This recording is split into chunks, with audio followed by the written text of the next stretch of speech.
Whether you're in the weight room to build muscle, improve mobility, look better in your meat suit, build strength, exercise selection is going to be very important to you. Today, your focus is exercise selection specifically in your accessory work, not load, volume, tempo, rest, etc. Your coach is going to be the one that will be determining that for you. We're just talking about the fun stuff, which is what movements you choose to do in the gym. My name is Annie Miller, Certified Strength and Conditioning Specialist, and I help you learn as you train and enjoy your lifts again. Today, we do that by helping you select the best exercises for your accessory work. We're going to cover muscle fiber direction, training day splits or the day's focus, lengthened versus shortened exercises, how it feels and that not always being the best indication, unilateral variations, making sure you're balancing both sides functionally and aesthetically, what you enjoy, and also where you're weak or might have gaps in your training. Let me start by saying that accessory does not inherently mean less important, but typically it does mean supporting. So accessory exercises generally help build muscles, and the actual movement patterns that can be strengthened and add proficiency to are bigger, compound, complex movements. Traditionally, these are your squats, bench, deadlift, overhead press, or variations of these. You could certainly add other exercises as main lifts. These are just the most commonly used main lifts in the strength and hypertrophy world. I make the point about accessory not being less important because it's very important that we do push in these exercises just as you would in your larger lifts. In fact, I see this as an area most people don't work at high enough intensities in their training. That's another conversation. Pushing your accessory work, that's how you're going to get the most out of your entire program, no matter what program you're following. And everything in your program should have a purpose. No fluff, no doing an exercise just because. So, how do you actually choose the best accessory exercises? There's no black and white answer to this, and please don't overthink it. You'll need to have a good understanding of your goals and the purpose that your accessory exercises are serving for you and your training. But I want to give you a few things to consider and pull from in making that decision. So take whatever makes sense for your current season of training and leave the rest. Let's start broad with the training split or the focus of that day's training. Your accessory work should align with the focus of the day. For example, if you're doing squats, choose quad dominant or squatting pattern dominant exercises. We can get more specific and more isolated here. So think for a squat day, you would do squat, back foot elevated split squat, lateral step up, and quad extensions. Then you might have a glute or hamstring focused day on a deadlift day. Compared to if you're doing legs 2 days per week and you want to hit posterior and anterior both of those days,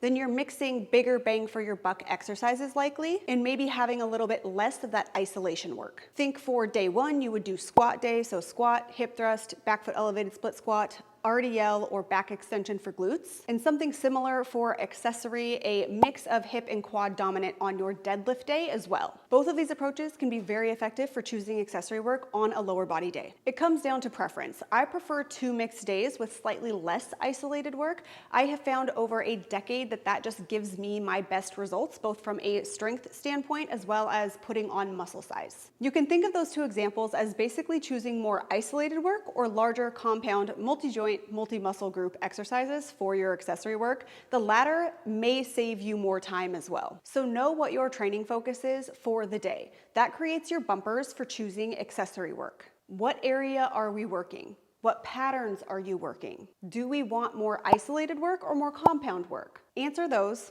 Then, by rule of thumb, be sure that you have some unilateral work in there. Single arm, single leg pressing and pulling, anterior and posterior work. Just keep that in mind. Whether more isolated or compound, that still applies. Now we're gonna shift into choosing accessory work based on gaps or weaknesses that you might have, either from a musculature standpoint or a performance standpoint. Warm-ups are a place I often see people focus on weaknesses, but accessory work is prime real estate for this as well. You'll hone in on specific areas, patterns, or muscle groups based on weaknesses or gaps that you have in performance or aesthetics. i.e. if you're a hingy squatter, meaning that your hips pop up before your chest does, you hinge out of your squat, then knee or quad dominant patterns are going to be a fabulous choice for you in choosing your accessory work. If your triceps are a limiting factor for you in bench press, then work triceps from many different angles. If you have a strength discrepancy either from side to side or front to back, that can also help you choose best accessory exercises for you. You can know this by assessment or just intuitively paying attention to your own performance numbers or how weak one side is compared to the other, or in bilateral movements where you tend to have energy leaks. Think back to that hingy squat. If you're a well-balanced machine, then the last two ways to choose accessory exercises are going to be for you. Let's look at muscle fiber direction and training lengthened and shortened positions.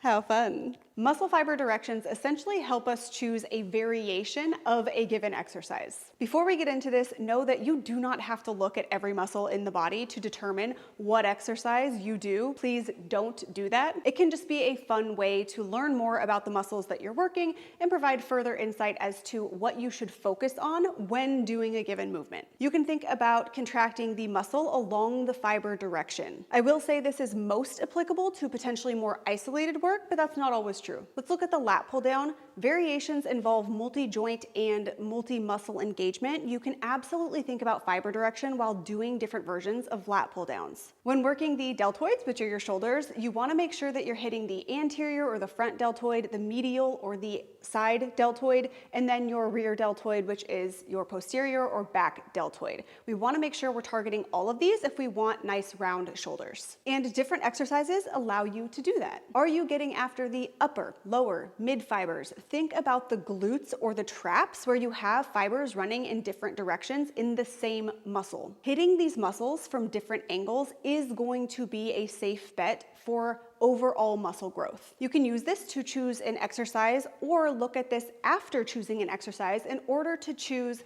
a partner exercise for that when setting up a superset. Is the muscle most tense at the bottom or the top of the position? Is it the lengthened or the shortened end? Try and have a balance of this throughout the week or within one workout, mainly if aesthetics is your goal. I'll be covering this particular topic in depth in a video on how to target different muscles, so make sure to keep an eye out for that. For now, here's some kind of cliff notes examples. In the RDL, the hamstrings are lengthened, whereas the hamstring curl peaks at the shortened position. Hip thrust or kickbacks, the glutes have the highest amount of tension at the shortened position, but in a pull-up machine step down or a front foot elevated split squat, the lengthened position of the glute is where you have the most tension. In a tricep cable push down, the tension is at that shortened position, whereas in an overhead extension, the lengthened position is definitely where you're gonna have the most tension. You get the idea.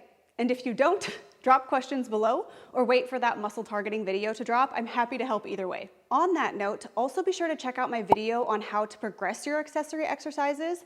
There are 3 ways that I give in that video that are going to apply to any type of programming. Now, this is the part that you want to hear. Do what you enjoy or what you feel the most when you are choosing your accessory exercises. Yes, fill gaps and weaknesses and balance your movements by training muscles at different end ranges and shortened and lengthened positions. And if you just fucking get down with an exercise, then do it. If you happen to feel every fiber when you're doing a given variation of an exercise, then it's game. This doesn't always promise or indicate the best growth or results, but it's likely not a bad thing for your training or your muscle development. It's my philosophy that high client or trainee efficacy and enjoying your training is vital for the long haul mentality, and we want to train for life around here. With that, the best results won't come from only ever doing your favorite exercises, but certainly consider this when choosing your accessory work. Just be sure to also consider the other pieces that we talked about. Do you struggle to choose accessory work or maybe feel overwhelmed by the options that you have? Let me know in the comments below. I hope you enjoyed today's video and it gave you some insight in moving forward with your accessory work. Peace out. I'll see you guys in the next one.